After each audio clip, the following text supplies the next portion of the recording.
La culminación del trabajo del corazón como bomba es el gasto cardíaco. Es decir, todos lo saben, la cantidad de sangre que bombea el corazón en un minuto. También es posible utilizar algunos sinónimos, ¿no es cierto? Como débito cardíaco, volumen minuto me parece una terminología muy clara. Cardiac output, así está en los tratados anglosajones, que son los que traen mayor información. Y es bueno hacer una distinción entre el gasto cardíaco derecho e izquierdo. El gasto cardíaco derecho es la cantidad de sangre que bombea el ventrículo derecho en un minuto, y el gasto cardíaco izquierdo es la cantidad de sangre que bombea el ventrículo izquierdo en un minuto. Parecería inútil hacer esta diferenciación porque el gasto cardíaco derecho es igual al gasto cardíaco izquierdo normalmente, y el gasto cardíaco izquierdo es igual al gasto derecho normalmente. Pero en circunstancias patológicas no siempre es así. Puede haber un gasto cardíaco derecho y un izquierdo disminuido, y a la inversa también. Entonces, normalmente ya está hecha la ecuación: gasto cardíaco derecho igual gasto cardíaco izquierdo, y por reciprocidad, gasto cardíaco izquierdo igual gasto cardíaco derecho. Y si hacemos en quebrados, gasto pulmonar sobre gasto sistémico igual a 1, gasto sistémico sobre gasto pulmonar igual a 1. Este quebrado sirve para valorar algunas veces cuántas veces está duplicando, está triplicando o está cuadruplicando el gasto pulmonar, por ejemplo, al gasto sistémico. Entonces, este es el objetivo de estas pequeñas, diríamos, estos pequeños artificios aritméticos. Ahora bien,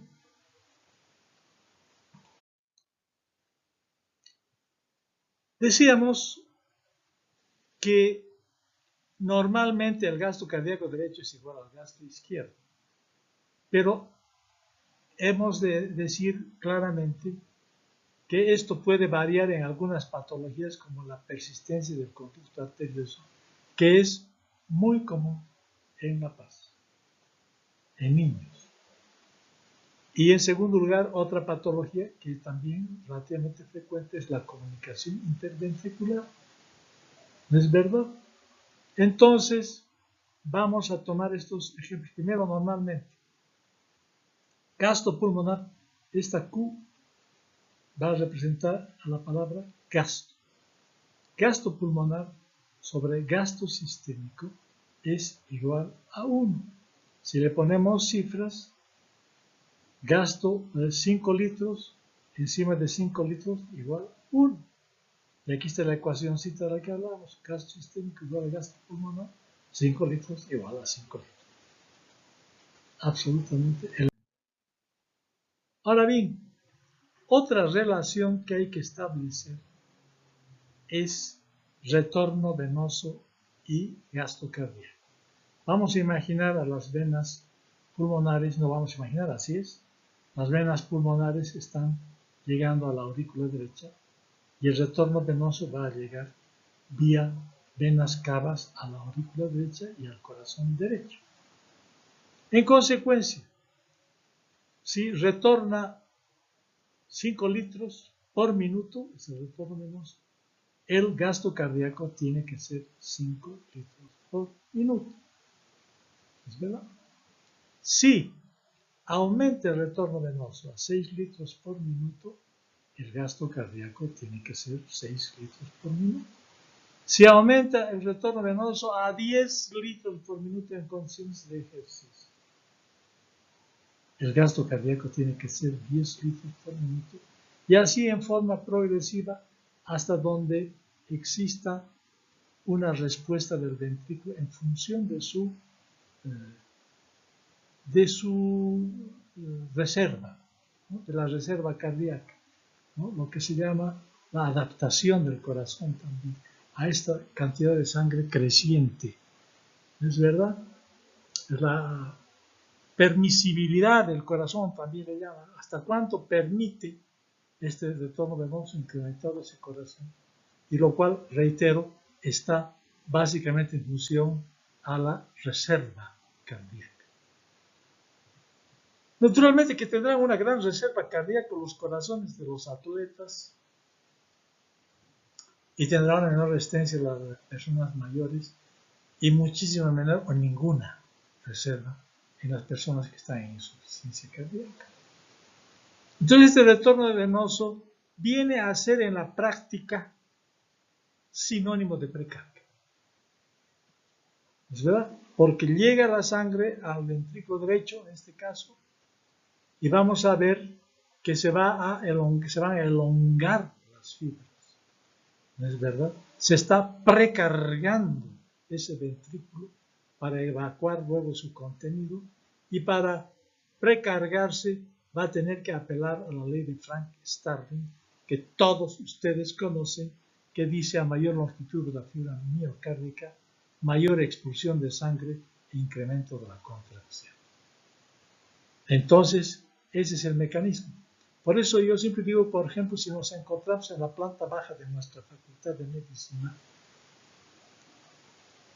y resulta que nos tomamos el gasto cardíaco, el retorno venoso del gasto cardíaco está alrededor de 5 o 6 litros por minuto.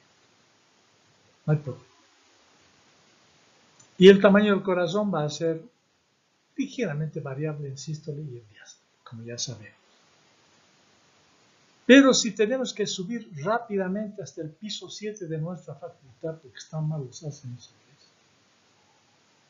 y estamos al término de la asistencia a clases, vamos a subir, si posible, corriendo. Llegando al piso 7, el tamaño del corazón suyo, querido compañero, no es el mismo, es más grande. ¿Por qué? Porque si estaba retornando 5 litros en la planta baja por minuto y estaba bombeando otros 5 litros por minuto, en el piso 7 va a estar por lo menos el doble. Y además ya estamos viendo que está apelando a la ley de Frank-Starling y el corazón suyo en el piso 7 será más grande. Tendrá usted un corazón grande, no sé si un gran corazón, pero más grande sí. ¿No es verdad? En consecuencia, se está adaptando el corazón al retorno venoso. Por eso alguna vez Gano, creo que es el que dice, sí es él, que el amo está en la periferia, en el centro está el sirviente. Ese corazón que alguna vez hemos hablado difuso, que se encuentra representado por las venas, que tiene una gran capacitancia, no sé si capilares, arterias. Entonces, ahí se encuentra sobre todas las venas, hay una gran reserva de sangre. Y en algunos órganos como el hígado, el vaso también. Entonces, en circunstancias en que se incrementa el metabolismo de los tejidos, el retorno venoso va a aumentar masivamente y en consecuencia el gasto cardíaco también. Y el corazón, para que quepa toda esa enorme cantidad de sangre que tiene que bombear, naturalmente se va a crecer. Y si usted llega hasta el piso 13, pues seguramente va a estar mucho más grande, porque va a ganar el triple o el cuádruple de su gasto cardíaco. Depende de su reserva cardíaca. Si usted no es un entrenado, va a aumentar en un 100%. Si está más o menos entrenado, 200%. Si está bien entrenado, 300%. Si está muy bien entrenado, 400%. Si es usted un atleta de competencia olímpica, 500% va a aumentar. Se va a quintuplicar. Va a estar con 25 litros por minuto en el piso 13. Para ello, apelando a la ley de Frank-Starling, su corazón realmente va a estar grande. Grande, anatómica y fisiológica, normalmente. Entonces, la reserva cardíaca aquí es vital, el concepto. Hay gente que no podrá subir más que un 100%, bueno, pues ahí se queda en el piso 7, o en el piso 3, no sé dónde. Entonces, la reserva cardíaca además está en función del entrenamiento. Por eso se recomienda en todas las personas el ejercicio físico. En una época, hace un par de años, en Ciudad de México, había unos letreros en las calles que dicen muévete. Una serie de recomendaciones del Seguro Social. Entonces eso significa que hay que hacer ejercicio físico, porque el corazón es un músculo que tiene que estar permanentemente entrenado, y desde luego todo el organismo, no todos los músculos de la economía, la ventilación pulmonar, todo tiene que estar en actividad. El ejercicio físico es definitivamente saludable. Entonces uno puede mejorar su reserva cardíaca, por lo que estoy diciendo, ¿no es verdad? Con el entrenamiento. ¿Por qué creen que los futbolistas profesionales están permanentemente entrenándose? Porque tienen que mantener una reserva cardíaca pues adecuada para las grandes competencias entre equipos internacionales donde todos ellos son atletas. Y entre atletas la competencia además en la resistencia de los 90 minutos del juego, porque hay gente que llega agotadísima al final del partido y ahí vienen las grandes derrotas deportivas por falta de entrenamiento. No solamente es la habilidad y la inteligencia del futbolista, sino también son sus condiciones físicas, particularmente cardiocirculatorias y también respiratorias. Muy bien, y desde luego del aparato locomotor.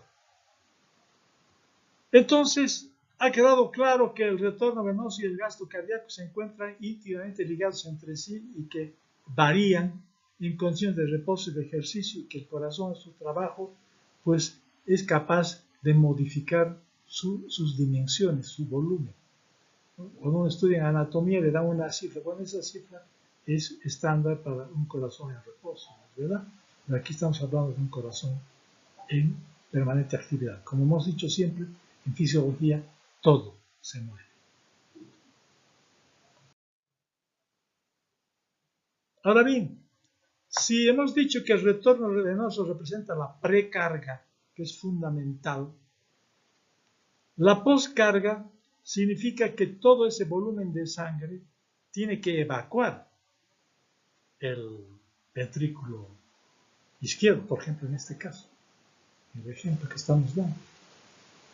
Entonces, ya el hecho de mover todo ese volumen de sangre que se encuentra contenido en su luz, ya representa trabajo, una carga posterior a la precarga, y es la poscarga, tiene que mover todo eso. Y tiene que mover además contra resistencias periféricas, ¿no es verdad? Tiene que se representan los vasos arteriales, particularmente las arteriolas, y más aún si éstas se encuentran a veces constreñidas. Entonces, la poscarga significa un trabajo mayor y un mayor gasto de energía, de ATP. ¿No es verdad? En consecuencia, eso es lo que hay la diferencia entre la precarga y la poscarga, que es fundamental. El hecho de descargar ya significa mantener, poscargar el trabajo del corazón. Entonces, esto es muy importante.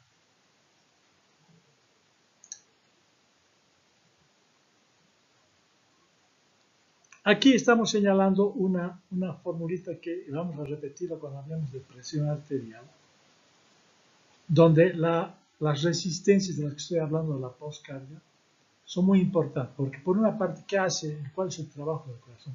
Es movilizar sangre. Pero va a movilizar, y eso se llama flujo. El gasto cardíaco, en cierto modo, es sinónimo de flujo por minuto. Entonces ese flujo movilizado va a chocar, si se me permite el juego de palabras, contra las resistencias periféricas, y si ustedes multiplican el flujo multiplicado por la resistencia de acuerdo a la ley de Ohm, están generando presión. La presión arterial en este caso.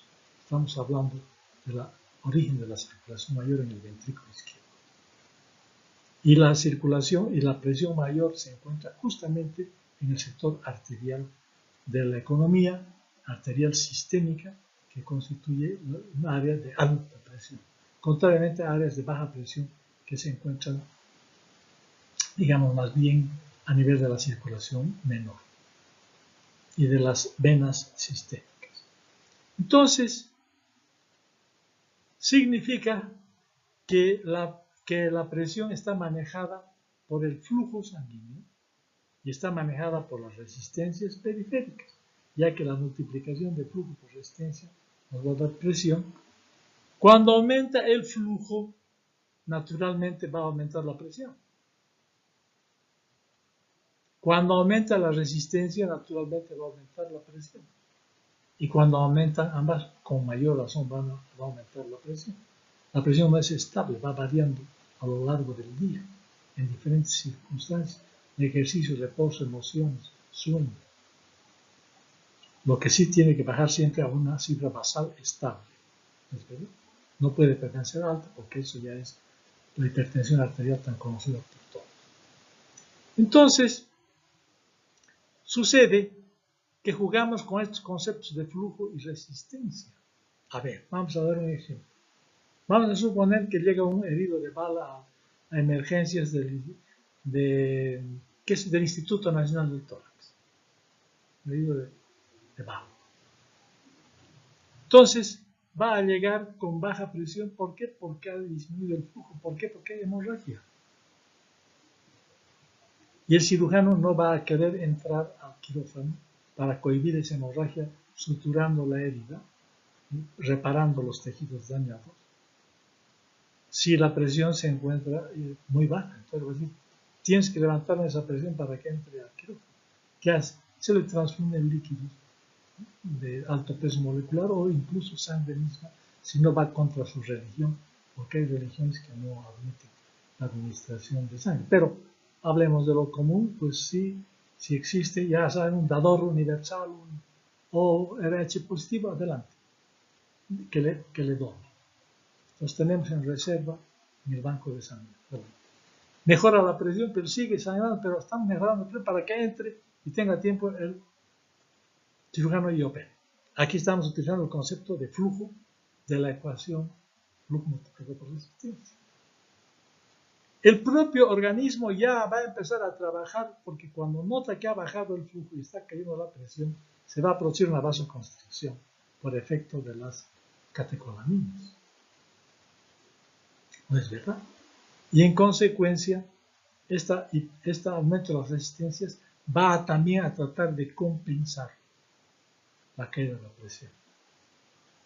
Pero si la presión cae como consecuencia de la caída de las resistencias en los cuadros de shock, suele verse esto. Entonces lo que hay que hacer es incrementar las resistencias mediante la administración de adrenalina o noradrenalina o algunos otros vasopresores. ¿Es verdad? Como la dopamina, por ejemplo. En consecuencia, estamos jugando con el concepto de flujo multiplicado por la resistencia. ¿Qué es el flujo? Es el gasto cardíaco. Y el gasto cardíaco está en función del retorno venoso. Y el retorno venoso está en función del volumen sanguíneo circulante. Porque si se está perdiendo sangre, naturalmente va a disminuir el retorno venoso, va a disminuir el gasto cardíaco, va a disminuir la presión arterial. Entonces, este tipo de razonamiento es fundamental para aplicar la ley de Ohm, porque nos permite comprender la fisiología, la fisiopatología y el tratamiento.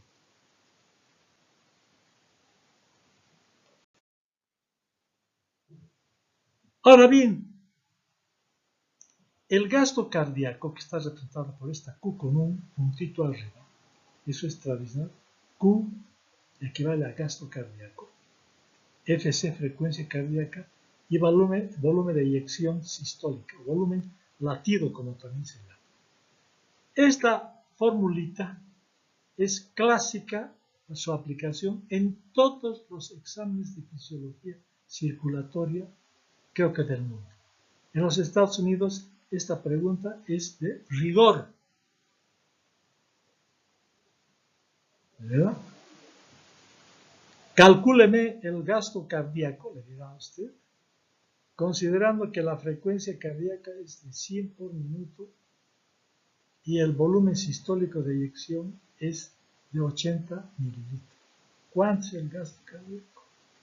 8.000 mililitros que estamos multiplicando ambos factores, aquí está el signo de multiplicación. Y 8.000 mililitros equivalen a 8 litros. Ah, qué bien. El otro asunto. Entonces, ¿cuánto es normal? Pues el gasto cardíaco, ¿cuánto es lo normal? Mire, son 5 litros por minuto. Ah, bueno. Pero aquí hay un asuntito. Supongamos que yo estoy en mi cuarto del hospital y la enfermera de terapia intensiva me dice, recuperación postoperatoria, doctor, hemos hecho el cálculo por ecocardiografía del paciente de la cama 4 que tiene, qué sé yo, 5 litros por minuto. Ah, qué bien, pues está normal. Un momentito. Porque si se trata de una persona de bajo peso y de estatura pequeña, a lo mejor esos 5 litros son excesivos. O a lo mejor se trata de un basquetbolista de 1,90 de estatura y de 100 kilos de peso. Ahora él está bajo. ¿Qué hago? Este es un conflicto. Ah, no. Le digo, mire señorita, por favor calcule su índice cardíaco enseguida abajo. ¿Y qué es el índice cardíaco? Sirve para estandarizar el todo. Significa dividir el gasto cardíaco sobre la superficie corporal. La superficie corporal se calcula rápidamente correlacionando la estatura con el peso. Entonces, si usted me dice que hay 2 litros por minuto y por metro cuadrado de superficie corporal, está bajo ese índice cardíaco, ese gasto cardíaco no le corresponde al sujeto, sea con quien fuere. O si usted me dice, está 5 litros por minuto y por metro cuadrado de superficie corporal, está muy alto. ¿Por qué? ¿Cuánto es lo normal? Lo normal son 3 litros por minuto y por metro cuadrado de superficie corporal. Lo que esté por encima de 3 litros por minuto y por metro cuadrado de superficie corporal, ese gasto está aumentado para cualquier sujeto. Y si está 2 litros por minuto y por metro cuadrado de superficie corporal, está bajo ese gasto cardíaco para cualquier sujeto, en general. Entonces, resulta que el concepto de índice cardíaco en la práctica es más importante, no diría más importante, es complementario al concepto de gasto cardíaco puro, porque el gasto cardíaco de 5 litros está calculado para un sujeto estándar de joven, adulto, de unos 70 de estatura y 70 kilogramos de peso. Pero cuando ya tenemos que personalizar el tratamiento, porque no hablamos en general de los tratamientos, ya saben que el tratamiento está siempre personalizado. Y por tanto, el cálculo de su gasto cardíaco tiene que ser también personalizado gracias al concepto de índice cardíaco.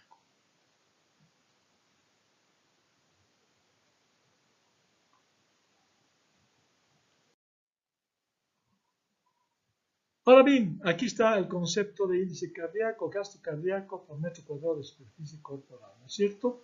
Esa es una forma de calcular el índice cardíaco. Ahora hay varias formas para calcular el gasto cardíaco. Hay uno muy laborioso, que creo que cada vez se hace menos, pero está dentro de los planes de estudio porque es muy laborioso. Consiste en el consumo de oxígeno por minuto. ¿Cómo hago el consumo? Se le hace respirar de una bolsa llena de oxígeno. Es decir, se le hace respirar cuánto consume en un minuto.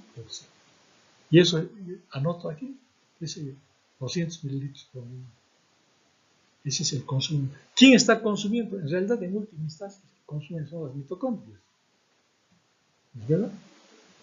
Entonces ahí habrá un consumo muy alto, muy bajo, no sé. Pero aquí me sirve esto para calcular el gasto cardíaco. Y luego la diferencia arteriovenosa de contenido de oxígeno pongo en el denominador. Esta también es una pregunta de examen, yo diría obligatoria. ¿Cuánto es el contenido de oxígeno en la sangre arterial? Esto yo saco sangre, llevo al oxímetro, ¿no es verdad? Y calculo en mililitros su contenido de sangre, que dice, ¿sabe qué? Tiene 200 mililitros de oxígeno en sangre arterial. Estoy hablando del contenido de oxígeno. Y quiero saber yo en sangre venosa. Me dicen, mire, es medio problemático tomar el contenido de oxígeno de la sangre venosa, porque la saturación de la sangre y además el contenido de oxígeno de la sangre de la vena cava superior es diferente a la saturación y el contenido de oxígeno de la vena cava inferior. Si le tomo de uno, voy a subestimar, y si le tomo de otro, a lo mejor voy a sobreestimar el contenido de oxígeno de sangre venosa. ¿Qué hago? Hay que hacer un cateterismo cardíaco, ¿no? Llevar hasta la aurícula derecha el catéter, pasar desde una vena, claro, a través de la tricúspide, ventrículo derecho, la válvula pulmonar, y a nivel del tronco de la pulmonar le tomo la muestra. ¿Por qué? Porque a ese nivel la sangre de la vena cava superior y de la vena cava inferior, que tenía diferentes contenidos de oxígeno, se va a mezclar.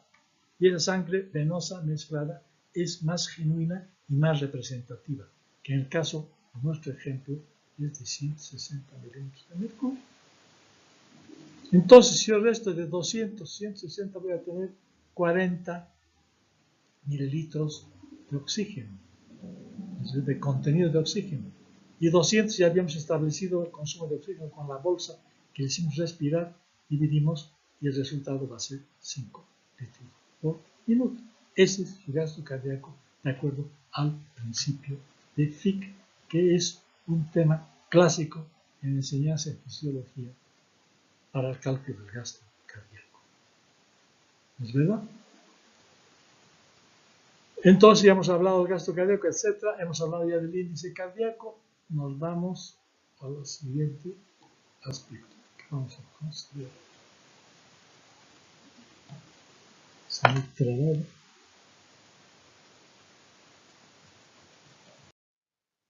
Bueno, ¿habrá circunstancias en las que está aumentado el gasto cardíaco crónicamente? Sí. Uno de los ejemplos, hay varios, pero uno de los ejemplos más característicos es el hipertiroidismo, que es más frecuente de lo que se imagina en nuestro medio. Cuando en el Instituto del Tórax empezamos a pedir sistemáticamente TSH, T3 y T4, vimos que las alteraciones funcionales de las glándulas tiroides eran mucho más frecuentes de la que nos imaginábamos. Pensamos que era una enfermedad de gringo, el hipertiroidismo, el hipotiroidismo. El hipotiroidismo existía aquí en Bolivia como consecuencia del bocio endémico que felizmente creo que ya ha sido erradicado. En consecuencia, el hipertiroidismo, tirotoxicosis, enfermedad de Bassett-Graves, es una patología en la que aumenta la frecuencia cardíaca extraordinariamente. ¿No es verdad? Y aumenta el metabolismo basal del individuo. Y por tanto, se puede llegar a una insuficiencia cardíaca con gasto cardíaco aumentado. Parece paradójico. Sí, pero aparentemente, porque ese gasto cardíaco está aumentado con relación a los individuos estándar, pero para ese sujeto es deficitario el gasto cardíaco. Pero seguimos hablando de un gasto cardíaco, una insuficiencia cardíaca, un gasto cardíaco aumentado. Y eso no solamente se ve en este tipo, sino en las anemias, porque la anemia disminuye la viscosidad sanguínea, su reología se altera, y además, pues se abren mucho las resistencias vasculares, disminuyen y aumenta la velocidad circulatoria, lo cual naturalmente va a llevar a una cardiomegalia, ¿es verdad? Y eventualmente a una insuficiencia cardíaca, pero con gasto cardíaco aumentado, porque la frecuencia, porque hay taquicardia, y además está circulando y recirculando a gran velocidad. Entonces el gasto cardíaco está aumentado generalmente en los anémicos, crónicos y severos. Bueno, hay otros ejemplos más, pero ya hemos dicho que disminuye el gasto cardíaco, la hemorragia, etc. En las fístulas arteriovenosas a veces hay heridos de bala en la que se fistuliza la arteria femoral con la vena femoral, etc. En todas estas circunstancias está recirculando muy rápidamente la sangre y el gasto cardíaco se aumenta porque artificialmente, porque el retorno venoso se incrementa por el cortocircuito y el gasto cardíaco también. En todas circunstancias también puede haber un gasto cardíaco aumentado. Ahora bien, habíamos hablado de la comunicación interventricular que va también a aumentar el gasto pulmonar. ¿Cómo es eso? Si aquí tenemos el hexágono de GABA y tenemos que todo empieza aquí en la aurícula derecha, ¿no es cierto? Pasa el ventrículo derecho a la arteria pulmonar y luego va a pasar a la aurícula izquierda, al ventrículo izquierdo, a la aorta y va a volver a la aurícula derecha. Entonces estamos hablando de un gran circuito. Pero, ¿qué pasa si hay un orificio en el septo interventricular y la sangre pasa del ventrículo izquierdo al derecho por gradiente de presión y luego a la arteria pulmonar va a inundar los pulmones, va a girar y va a seguir girando haciendo un cortocircuito, robándole sangre a la circulación mayor? Ya habíamos dicho eso en otras clases, aquí estamos repitiendo porque le viene al caso. Aquí está la comunicación interventricular. ¿Por qué va la sangre del ventrículo izquierdo al ventrículo derecho? Por la sencilla razón de que el gradiente es muy grande entre ambos ventrículos y está a favor del ventrículo izquierdo y el cortocircuito va a ser de izquierda a derecha y por tanto eso nos va a llevar a sobrecargar 2, 3 y hasta 4 veces el circuito pulmonar y le va a robar sangre al circuito sistémico. Y eso va a hacer que este sujeto tenga hipertensión pulmonar por hiperflujo, porque aumentó uno de los componentes de la presión arterial, que es el flujo, y por otra parte le va a robar circulación, y en consecuencia a la circulación mayor, este va a ser un sujeto hipodesarrollado pondoestructuralmente. Por eso los sujetos con comunicación interventricular son pequeñitos. Siempre se pregunta, ¿y usted es el más chiquito, este chico es el más pequeño de la clase? Sí, bueno, entonces está pues dentro del grupo de los que tienen un cortocircuito de izquierda a derecha. A veces, con el tiempo, cuando no se opera oportunamente, el ventrículo derecho aumenta mucho sus presiones, el sistema pulmonar en realidad. Y la hipertensión ventricular derecha puede igualar y superar al ventrículo izquierdo, en cuyo caso el cortocircuito se va a invertir y la sangre desaturada del ventrículo derecho se va a mezclar con la sangre saturada del ventrículo izquierdo y ahí tienen ustedes a los niños azules cuando nacen con el símbolo de Eisenmenger, que es cuando ya nacen con hipertensión o con el tiempo van a ser un símbolo de Eisenmenger y por tanto el color, les decía en la inspección, va a ser un color cianótico, un color azulado, porque va a tener la sangre azul sin pertenecer a la aristocracia. Y eso son las cardiopatías congénitas acianógenas que se vuelven cianógenas. Por tanto, la comprensión del tema del gasto cardíaco es importante porque el gasto cardíaco derecho va a estar cuadruplicado con relación al gasto cardíaco izquierdo. Y entonces, el concepto de gasto cardíaco que lo estábamos tomando de una manera muy general cambia cuando entramos a matizar, a ver el detalle y su aplicación clínica, porque finalmente la fisiología por fisiología, he dicho 1000 veces, pues quizás sirva a un fisiólogo, pero a nosotros nos sirve para interpretar las enfermedades. La anemia, hemos dado eso, el gasto cardíaco, los anémicos generalmente hacen cardiopatía anémica, a veces ver un corazón grande y ver un sujeto pálido hay que suponer de que puede ser una cardiopatía anémica y ya hemos dicho por qué.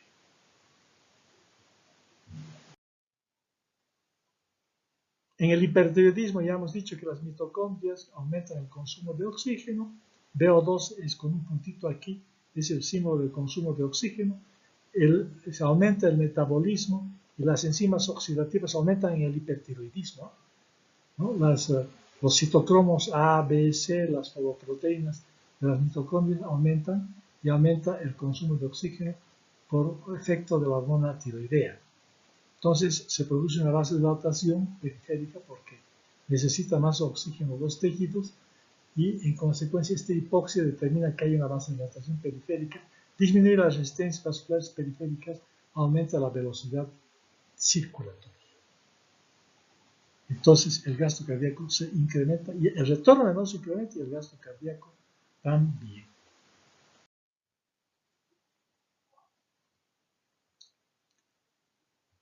En el infarto agudo de miocardio se produce isquemia como consecuencia de la ateromatosis y hay una necrosis.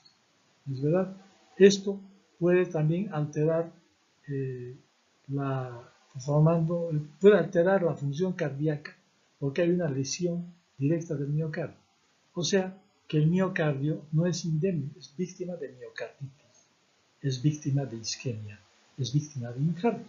En consecuencia, ese maravilloso órgano, ese aparato circulatorio, ese corazón que empieza a latir, decíamos, cuando es todavía un tubo cardíaco y que sigue latiendo cuando el sujeto ha cumplido, qué sé yo, 100 años, sin descansar, sin dormir, sin reparación, sin repuestos, pero en el camino pueden haber problemitas.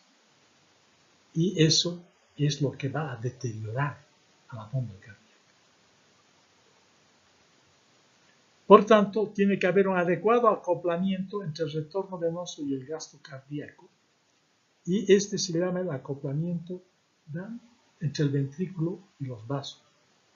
Un acoplamiento de la función ventricular que está expresada por esta curva de gasto cardíaco con esta curva de retorno venoso tiene que acoplarse y ese acoplamiento de la función cardíaca con la función vascular tiene que ser perfecto.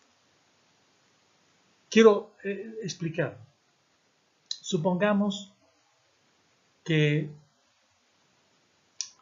hay un incremento del retorno venoso y ese corazón no es capaz de evacuar la misma cantidad de sangre que está arriba.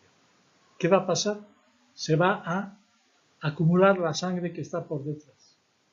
Aquí se ha desacoplado la función de las venas cavas con la función del corazón.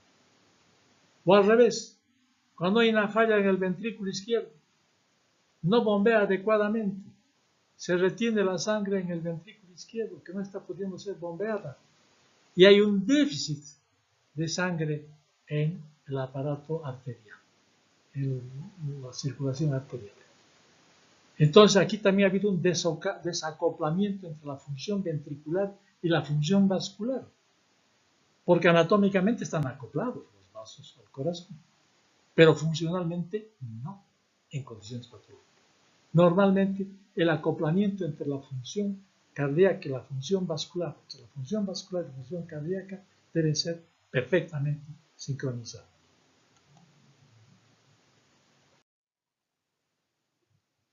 Bueno, aquí está el esquema de Galland que hemos repetido varias veces.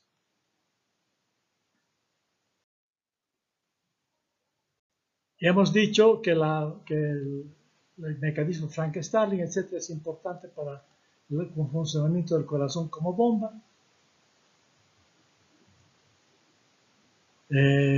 Bueno, pasemos a la siguiente diapositiva.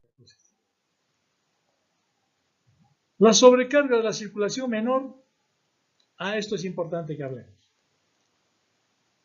En La Paz, por razones que habíamos señalado antes, de que existe una hipoxia relativa ambiental, hay un ligero vasoespasmo de las arteriolas pulmonares y por tanto la presión pulmonar es ligeramente mayor en la altura.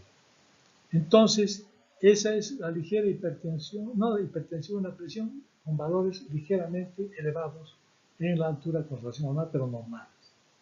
Ahora bien, si hay problemas pulmonares, como por ejemplo una fibrosis pulmonar consecutiva a una tuberculosis que desgraciadamente todavía existe en Bolivia, entonces las resistencias van a aumentar y se va a producir una hipertensión arterial pulmonar por aumento de las resistencias pulmonares. Pero si hay una comunicación interventricular y hay un hiperflujo duplicado, triplicado, cuadruplicado en la circulación pulmonar comparativamente con la circulación sistémica, entonces va a haber una hipertensión arterial por hiperflujo. Y mientras no se corrige esa comunicación interventricular quirúrgicamente, ese hiperflujo va a dañar al ventrículo derecho, porque el ventrículo derecho va a tener que pelear contra grandes resistencias y puede desfallecer, produciéndose una cardiopatía hipertensiva pulmonar crónica. ¿Es verdad? En consecuencia, ¿en qué circunstancias aumenta el hiperflujo? En comunicaciones interventriculares. Por ejemplo, en ductos arteriosos igual. En comunicación interventricular menos frecuente. En consecuencia, el hiperflujo tiene como el componente, hemos dicho dos componentes en la ecuación de flujo, resistencia. En unos casos aumenta la resistencia, fibrosis pulmonar. En otro caso aumenta el hiperflujo, comunicación interventricular. En ambas circunstancias hay hipertensión pulmonar, en ambas circunstancias hay daño al ventrículo derecho que puede entrar en insuficiencia cardíaca derecha. Porque independientemente puede claudicar el ventrículo derecho, independientemente puede claudicar el ventrículo izquierdo y eventualmente ambos en las insuficiencias cardíacas globales fallan.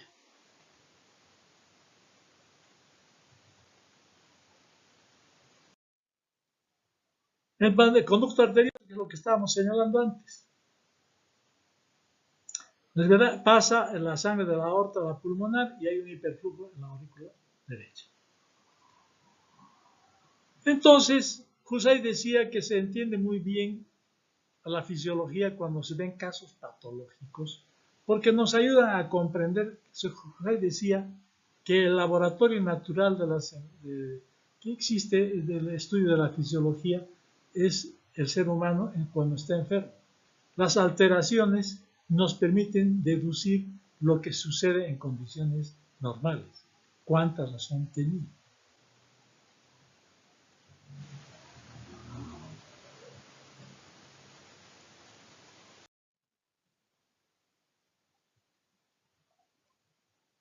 En consecuencia, el corazón puede dañarse por una serie de noxas, o sea, de factores adversos, que en nuestro país son básicamente la fiebre reumática, la fiebre reumática, la enfermedad de Chagas, la aterosclerosis son cardiopatía isquémica, cardiopatía chagásica y la fiebre reumática, fundamentalmente. Entonces, la hipertensión arterial también son factores que, además, muy frecuentes de hipertensión arterial. Son factores dañinos para el corazón.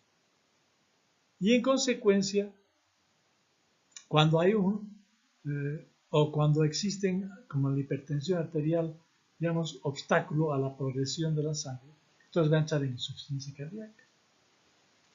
¿Y qué es lo que caracteriza la insuficiencia cardíaca? Lo que caracteriza la insuficiencia cardíaca es que el corazón no puede subvenir, es decir, no puede proporcionar al organismo humano el volumen sanguíneo necesario para el aporte de oxígeno y nutrimentos y para su sostenimiento en diferentes circunstancias fisiológicas que van desde el reposo a la actividad física. Cuando no puede subvencionar esas necesidades, estamos hablando de una insuficiencia cardíaca.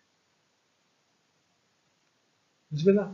Ahora, ¿qué es lo que pasa cuando está fallando? Entonces trata de compensar el corazón haciendo esfuerzos supremos para compensar su déficit, y si está fallando, entonces trata de aumentar su masa muscular, ya sea colocando los sarcómeros en serie, uno a continuación de otro, lo cual constituye la dilatación, porque quiere apelar a la ley de Frank-Starling, pero la ley de Frank-Starling tiene un límite. O porque va a agregarlos en forma paralela, va a aumentar el grosor del ventrículo izquierdo y se va a producir una hipertrofia, pero resulta que la hipertrofia le va a consumir más sangre, más oxígeno de la que normalmente necesitaba. Y entramos en una falla que va progresivamente creciente en círculos viciosos, es decir, en sistemas de retroalimentación positiva, negativa, es decir, positiva pero malsana. Entonces el corazón hace lo que puede, aumenta su frecuencia cardíaca para mejorar su gasto cardíaco. Hay aquí la participación del sistema nervioso autónomo, del simpático. Hay gran descarga catecolamínica porque además hay estrés.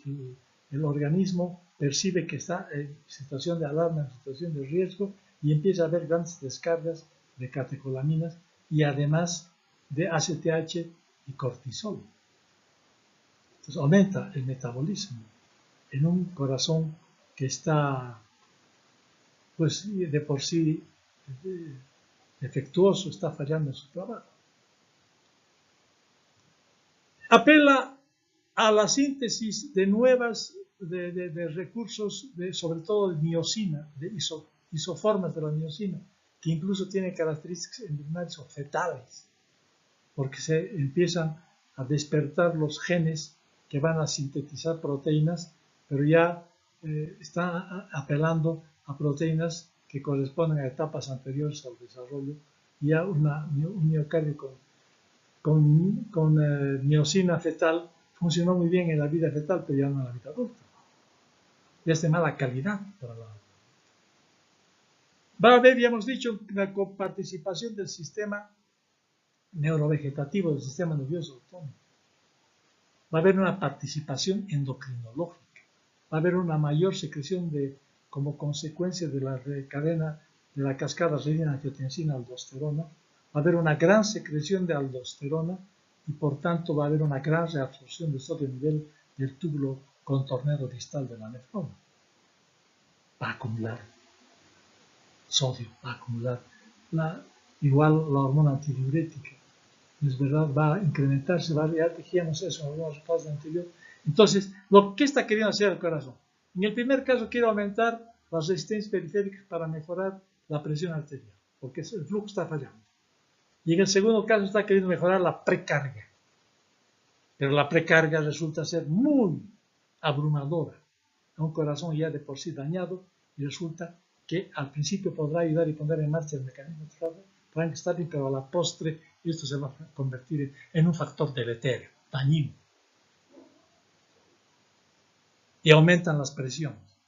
La presión y hipertensión venocapilar pulmonar aumenta y es la sensación de disnea, sensación de falta de aire, en forma progresiva, de grandes a medianos, de pequeños esfuerzos.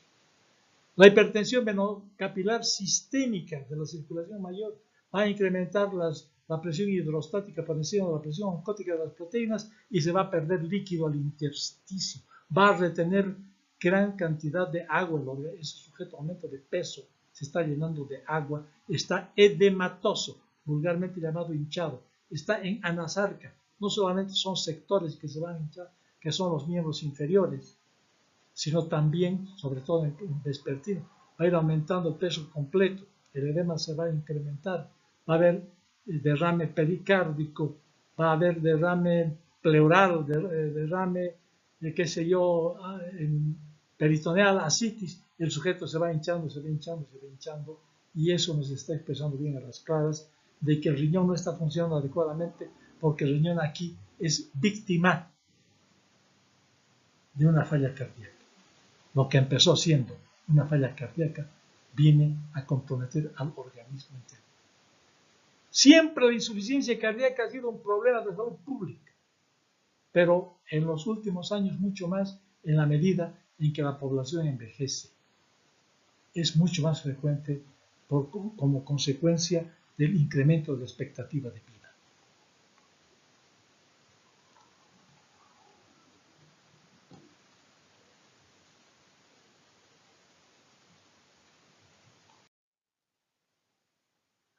Ya hemos hablado de todo esto, ya hemos hablado de todo esto, ya hemos hablado de todo esto.